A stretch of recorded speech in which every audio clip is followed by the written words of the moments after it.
Well, they say the first casualty of war is truth, and again, this is why we need to look at the alleged Steven Sotloff beheading with a skeptical eye, because of course we know that wars, military expansions in the past have been justified by numerous staged provocations, false flags, hoax incidents that come out later after the fact. The first point with this video, again, I'm not going to show the beheading, so please, YouTube, do not ban or age restrict this video. It does not contain any gruesome scenes of the beheading. Number two, this beheading has exactly the same look, the same scene, the same camera work, the same individual, Jihad John, allegedly carrying out the beheading, as did the original James Foley beheading video. And of course, we know that in that case, British experts who work for the government, work for the police in Britain, analysed that video. This wasn't Alex Jones, this wasn't Paul Joseph Watson, this wasn't YouTube conspiracy theorists. It was experts within the British police analysed the video, the James Foley beheading, said it was, quote, staged. Yes, Foley may have been killed after the fact, but that video did not show Foley being killed, did not show him being beheaded, which is crucial because this Steven Sotloff video is obviously filmed in exactly the same place, probably at the exact same time. And again, the video does not show Sotloff being beheaded. It shows the beginning of the knife being drawn across his neck a few times, then the scene goes black. Again, in this case, similar to the James Foley beheading, Sotloff reads out his statement with a calm and composed manner that defies logic and belief. If you knew that you were about to be brutally murdered, decapitated, would you even be able to speak? Never mind calmly and in a composed manner read out such a statement. Obama, your foreign policy of intervention in Iraq was supposed to be for the preservation of American lives and interests. So why is it that I'm having to pay the price of your interference with my life? Another key point. This video was first released by Site Intelligence Group, which, as we documented back in 2007, is an organization closely affiliated to the White House, closely affiliated to the neocon cabal, that puts out fake Al-Qaeda videos at the most politically opportune times. You can check out the links in the description and see for yourself that they're behind the release of these videos at the most politically expedient times for the White House on numerous occasions in the past. So yes, indeed, it's very suspicious that they're behind the release of this Steven Sotloff video, especially given the timing. And if you watch the video, you will note that at the end, ISIS, the individual supposedly carrying out the beheadings, Jihadi John, threatens to kill a British hostage, which is very convenient for David Cameron, because before this point he had little justification to order the RAF to join US forces in attacking ISIS. Now that ISIS is threatening to behead a British citizen, that provides him with all the justification he needs to join the attack. So you see that these videos in which these alleged ISIS members threaten to behead more people if Obama doesn't stop the airstrikes on ISIS have completely the opposite effect.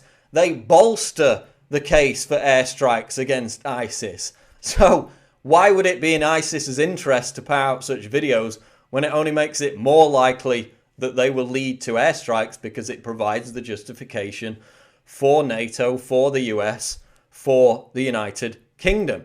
So that motive alone is a pretty clear indication as to who is putting out these videos. And again, we go back to Site, this group closely affiliated with the White House, with the neocons.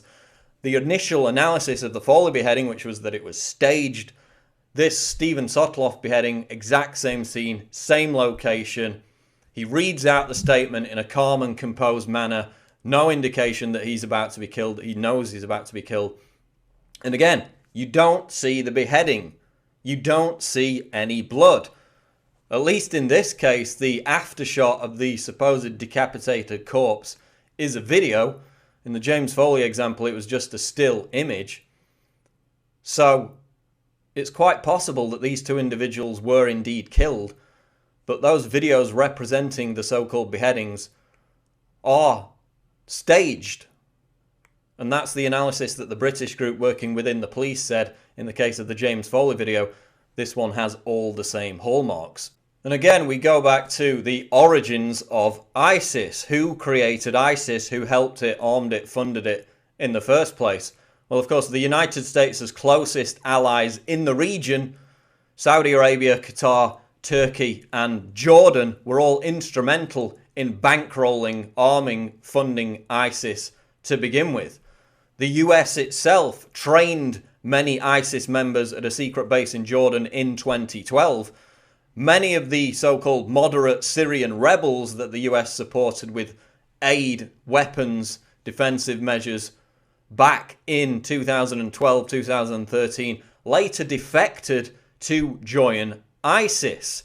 So again, the wellspring, the source of ISIS in Syria was the US government and its allies.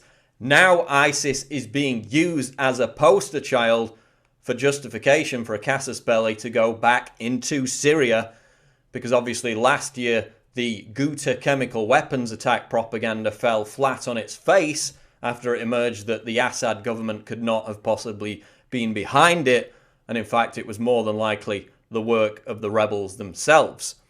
So these beheadings are powerful, powerful examples of war propaganda that are now greasing the skids for expanded conflict in the Middle East and potential airstrikes on Syria that the US couldn't get done last year. Now they're back with a new justification in the form of these dubious beheading videos. So again, we make no apologies for asking hard questions about incidents that could lead to a war that could inflame the entire region.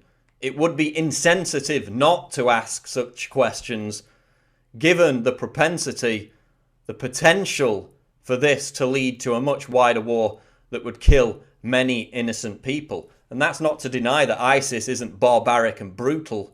Indeed, they've killed thousands and thousands of people. They've brutally beheaded people on video.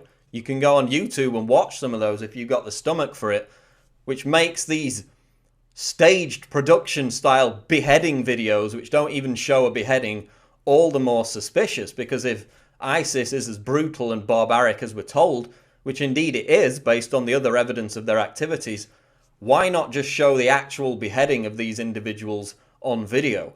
Why do the videos cut away when the supposed beheading begins to take place? Why is there no blood? Why is the behavior of the individuals supposedly being beheaded completely inconsistent with that scenario? The same questions that existed for the Foley video exist, and in fact are amplified given Sight, this White House neocon link group's release of the video, apply to the beheading of Steven Sotloff. So we'll continue to dig into this. Let me know what you think in the comments below. Subscribe to the channel. This is Paul Joseph Watson reporting for Infowars.com.